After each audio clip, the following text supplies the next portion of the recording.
है और दुनिया की लगी पड़ी है और एक एक करके सारी कंट्रीज खत्म हो जाती हैं। सिर्फ त्रिवेदी बचता है, मतलब ऑस्ट्रेलिया बचता है। और ह्यूमन काइंड के लिए सबसे बड़ी प्रॉब्लम ऑक्सीजन होती है। दुनिया की हालत इतनी खराब हो चुकी होती है कि ऑक्सीजन पूरी तरह से खत्म हो चुकी होती है, एकदम गायब। इसलिए सब मर रहे होते हैं और सरवाइव करने के लिए सबको एक कंपनी जिसका नेम होता है क्रोनिकॉर्प, इसके द्वारा बनाई गई आर्टिफिशियल ऑक्सीजन का यूज करना पड़ रहा होता है। और ऑब्वियसली गरीब लोग ये ऑक्सीजन अफोर्ड नहीं कर पा रहे होते हैं, इसीलिए ऑक्सीजन के लिए क्राइम रेट काफी बढ़ गया होता है। और फिर क्रोनिकॉर्प कंपनी को रियलाइज होता है कि वो इतनी आर्टिफिशियल ऑक्सीजन नहीं बना पाएंगे कि हर एक इंसान को बचाया जा सके। इसलिए डॉक्टर रिचर्ड वाइट और अदर साइंटिस्ट को हायर करते हैं जो कि एक मशीन बनाते हैं और ट्राई करते हैं कि फ्यूचर में किसी से कांटेक्ट कर पाए अगर कोई जिंदा बचा हो और वो हमें बता पाए कि उन्होंने इस ऑक्सीजन पेंडेमिक को कैसे सरवाइव किया। और ये लोग सक्सेसफुल भी हो जाते हैं। ये 2474 से इनको रेडियो वेव्स के थ्रू एक मैसेज आता है, बट मैसेज में लिखा होता है सेंड ईथन वाइट। सब कंफ्यूज हो जाते हैं कि आखिर ये ईथन वाइट कौन है और 400 साल बाद वाले बंदे को, फ्यूचर वाले बंदे को इस इंसान से क्या चाहिए। तो ईथन वाइट इन्हीं डॉक्टर रिचर्ड वाइट का 8 साल का लड़का होता है। बट फिर कुछ टाइम बाद डॉक्टर रिचर्ड वाइट मिसिंग हो जाते हैं और ईथन की मॉम का ऑक्सीजन मास्क की वजह से मर्डर हो जाता है। बट ईथन को जूड, एक स्ट्रेंजर होता है, वो इसको बचा लेता है और अब जूड इसकी देखभाल करता है, इसको बड़े भाई की तरह पालता है और फैमिली की तरह इसकी केयर करता है। और ये दोनों बड़े हो जाते हैं और अब ये 2067 होता है और ये दोनों अपनी लाइफ न्यूक्लियर पावर रिएक्टर को सही करने में बिता रहे होते हैं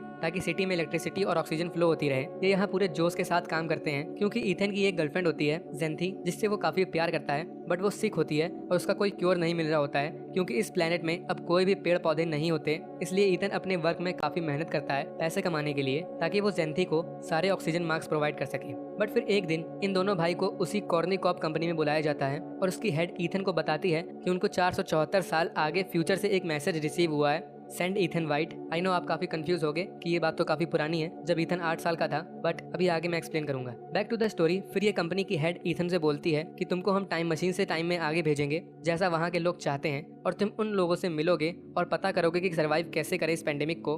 बट प्रॉब्लम ये होती है कि साइंटिस्ट बस ईथन को फ्यूचर में भेज सकते हैं, बट वापस आने का रास्ता उसे खुद ढूंढना पड़ेगा। और ऑब्वियसली ईथन डर जाता है और जाने से मना कर देता है क्योंकि उसको जेंथी की फिक्र होती है। बट जूड और जेंथी इसको समझाते हैं कि दुनिया को सेव कर सकते हो तुम। और फिर थोड़ी बहस के बाद ईथन मान जाता है फ्यूचर में जाने के लिए और ये रेडी होता है और साइंटिस्ट इसको एक एआई मशीन देता है, आर्ची, लाइक सिरी और कोर्टाना। और टाइम मशीन का यूज करके ईथन को फ्यूचर में फेंक देते हैं और ये आसमान से वहाँ गिरता है, पर इसको कुछ होता नहीं है इसके सूट की वजह से, लेकिन इसका सूट जल जाता है। और वहाँ ये जंगल में होता है तो ये काफी खुश होता है क्योंकि इसको ऑक्सीजन मिल रही होती है और लगभग 400 साल बाद अर्थ ने अपने आप को वापस हील कर लिया होता है। बट वहाँ लिविंग लाइफ का ईथन को कोई नामो निशान नहीं मिल रहा, ना कोई एनिमल का ना कोई इंसान का। और ईथन का मेन पर्पस फ्यूचर में आने का ये होता है कि इसको अपनी गर्लफ्रेंड की लंग सिकनेस के लिए क्योर ढूंढना होता है। और इसको वहाँ एक स्ट्रेंज चीज दिखती है, इसको एक स्केलेटन पड़ा दिखता है जो कि यही होता है। उसके सूट में इसी का नेम लिखा होता है, ईथन वाइट, और हेड में बुलेट का होल होता है। पहले तो इसे बिलीव नहीं होता, बट ईथन के हैंड में एक रिस्ट बैंड होता है लाइक ओमनीट्रिक्स, जो कि इसके डैड ने इसे इस बर्थडे में गिफ्ट की थी, इसके हाथ में चिपका दी थी एक्चुअली। और ये रिस्ट बैंड कभी नहीं निकलता, ये इसके हैंड में बोन से जाके चिपक गया था। और ईथन को उस स्केलेटन के हाथ में भी सेम रिस्ट बैंड दिखता है, जिससे कंफर्म हो जाता है कि स्केलेटन इसी का है। बट इस मरे हुए ईथन के रिस्ट बैंड में ग्रीन लाइट जल रही होती है और जिंदा ईथन के बैंड में रेड लाइट। और जैसा इस जिंदा ईथन के पास एक आर्ची होता था, सेम इसके स्केलेटन के पास भी एक बहुत ओल्ड आर्ची होता है, बट वो वर्क कर रहा होता है और ईथन उसमें लास्ट ऑडियो रिकॉर्डिंग सुनता है। तो एक आदमी ईथन को मार रहा होता है और गन की आवाज आती है। और जैसे आपको इस टाइम कुछ समझ नहीं आ रहा है, सेम ईथन को भी कुछ समझ में नहीं आ रहा था, like what the hell is going on. But और फिर आर्ची की हेल्प से ईथन वहाँ सराउंडिंग में घूमता है और फिर रात में एक बेरी खा लेता है जो कि एक्चुअली एक पॉइजनस बेरी थी। और ईथन को बहुत पेन होता है और वो काइंड ऑफ मरने लगता है। बट तभी आसमान से कुछ चमकता हुआ जमीन में गिरता है और एक आदमी आता है जो कि ईथन को मरने से बचा लेता है, इसको एंटीडोट देके।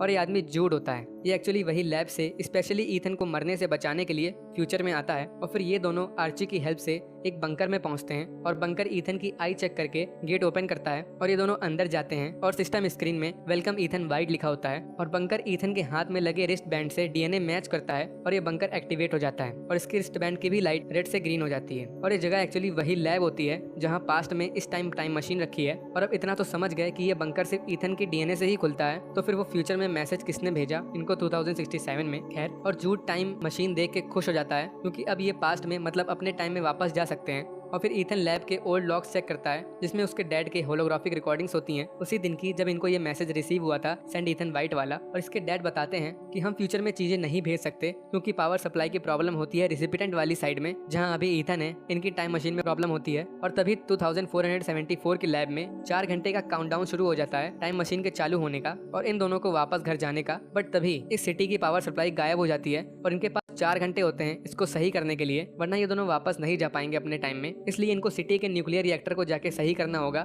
ताकि पावर वापस आ सके। और ये दोनों निकलते हैं। सिटी को जाके फर्स्ट टाइम देखते हैं तो ह्यूमन काइंड पूरी तरह से खत्म हो चुकी होती है, एक इंसान का नामो निशान नहीं होता है। और इथन पहले जेंथी के क्लासरूम जाता है जहाँ इसकी वाइफ का स्केलेटन और उसके स्टूडेंट्स के स्केलेटन पड़े होते हैं। तो इथन पूरी तरह से टूट जाता है और एक्चुअली यहाँ से मोस्ट कंफ्यूजिंग चीज स्टार्ट होती है जब इथन अपने सो कॉल्ड भाई से ही बहस करने लगता है, उस पे ही शक करने लगता है कि तुम यहाँ क्यों आए, कॉर्निकॉर्प कंपनी ने मेरी जान बचाने के लिए कोई मेडिक या कोई सोल्जर क्यों नहीं भेजा, उन्होंने तुमको क्यों भेजा। और फिर ईथन फिर से उस आर्ची की रिकॉर्डिंग सुनता है तो इसको रियलाइज होता है अदर पर्सन जो ईथन को गोली से मार देता है वो एक्चुअली जूड की ही वॉइस होती है और जूड को कोई आइडिया नहीं होता है कि यहाँ क्या चल रहा है। और जूड गन निकाल के ईथन के ऊपर तान देता है। अब ये गन कहाँ से आई, really what the hell is going on. But Jude Ethan से बोलता है कि वो गन तुमको मारने के लिए नहीं बल्कि तुम्हारी प्रोटेक्शन के लिए यहाँ लाया है। और वो बोलता है कि हम दोनों ब्रदर्स हैं जब से तुम्हारे पेरेंट्स मर गए। तो ईथन कन्विंस हो जाता है और फिर ये दोनों वापस अपने टारगेट पे फोकस करते हैं और पावर सेंटर की तरफ जाते हैं और थोड़ी प्रॉब्लम्स के बाद पावर सप्लाई सही कर देते हैं। और वापस आने के बाद इन दोनों भाई में फिर बहस होने लगती है क्योंकि ईथन को एक ही चीज खटक रही होती है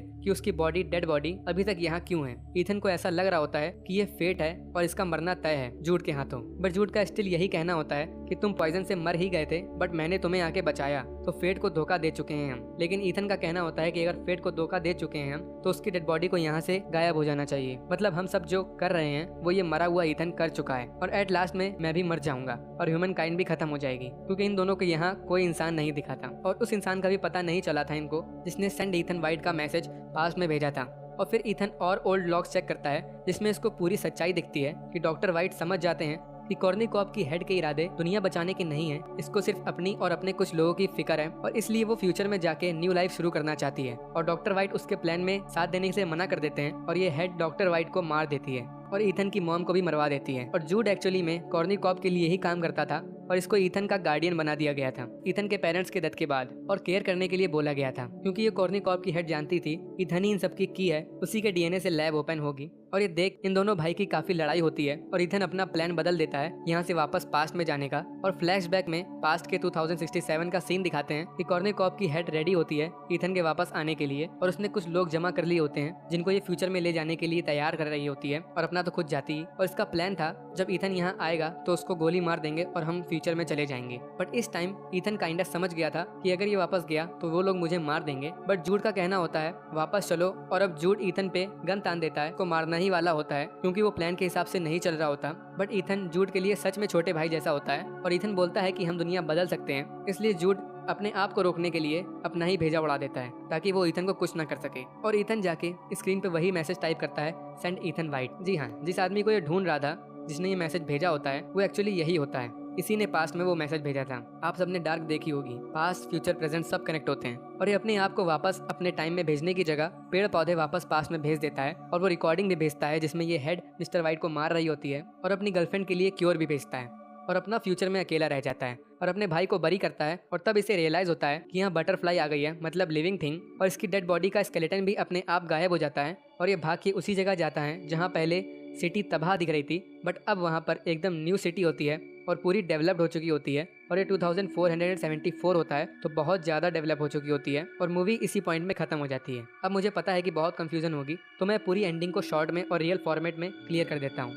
छोटा ईथन और उसके पापा डॉक्टर वाइट, इन दोनों की फादर सन रिलेशनशिप बड़ी अच्छी होती है बट डॉक्टर वाइट के पास और भी काम होते हैं लाइक टाइम मशीन बनाने के और फ्यूचर में लोगों से कांटेक्ट करने के, और ये सक्सेस भी हो जाते हैं। बट जब फ्यूचर से इनको फर्स्ट मैसेज आता है कि सेंड ईथन वाइट तो डॉक्टर टेंशन में आ जाते हैं और सबसे पहले जाके अपने बेटे के हाथ में वो रिस्ट बैंड चिपका देते हैं ताकि यही उस लैब को एक्टिवेट कर सके। और फिर इसकी फैमिली को मार देते हैं कॉर्निकॉर्प कंपनी वाले क्योंकि मिस्टर वाइट उनके साथ काम करने से मना कर देते हैं। और ईथन अब इस कंपनी के लिए सबसे ज्यादा इंपॉर्टेंट होता है, इसलिए जूड को ये लोग ईथन की परवरिश के लिए असाइन साइन करते हैं और वो इसको सेफ रखता है। और फिर जब वो बड़ा हो जाता है तो उसे टाइम मशीन से फिर फ्यूचर में 474 साल बाद भेजा जाता है ताकि वो इनकी हेल्प कर दे। बट एट लास्ट ईथन को समझ आ जाता है कि कॉर्नी कॉप के रियल इरादे कुछ और हैं और ईथन को प्लान के हिसाब से वापस आना होता है पास्ट में, बट ये नहीं जाता और जूड अपने आप को ईथन को मारने से रोकने के लिए खुद की जान ले लेता है। और अब बात आती है कि ईथन का स्केलेटन वहाँ क्यों था और वो कहाँ गायब हो गया। तो मेरी थ्योरी के हिसाब से कि उस कॉर्नी कॉप की हेड ने बोला था कि जब ईथन टाइम मशीन से इस टाइम में वापस आए तो उसको शूट कर देना और यहीं छोड़ देना और हम सब फ्यूचर में न्यू लाइफ स्टार्ट करने चले जाएंगे। तो एक अल्टरनेट रियलिटी के बारे में सोचो कि अगर ईथन प्लान के हिसाब से पास्ट में यानी 2067 में वापस आ जाता तो ये लोग सबसे पहले उसको शूट कर देते और यहाँ छोड़ देते। तो ऐसा ही हुआ था, एक फ्यूचर वाला ईथन पास्ट में चला गया था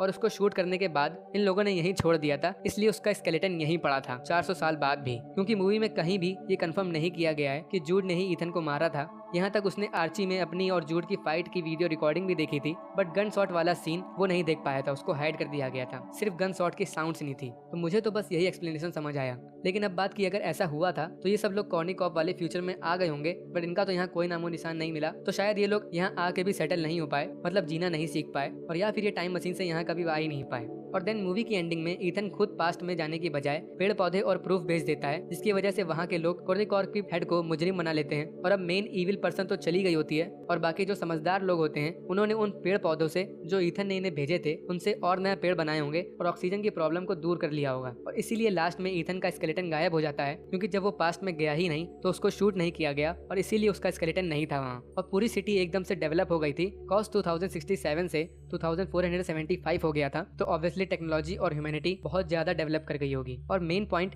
कि आखिर वो मैसेज फ्यूचर से ईथन ने पास्ट में क्यों भेजा था, तो ये भी सिंपल है, क्योंकि वो जानता था वो जिसको ढूंढने फ्यूचर में आया था, जिसने ये मैसेज भेजा था, वो ये खुद ही था। तो अगर ये पास्ट में मैसेज ना भेजता तो ये सब होता ही ना जो अभी ये हो रहा है। और पास्ट प्रेजेंट फ्यूचर सब कनेक्ट होते हैं तो कोई और ही अल्टरनेट रियलिटी क्रिएट हो जाती, इसीलिए इसको वो मैसेज भेजना ही पड़ा।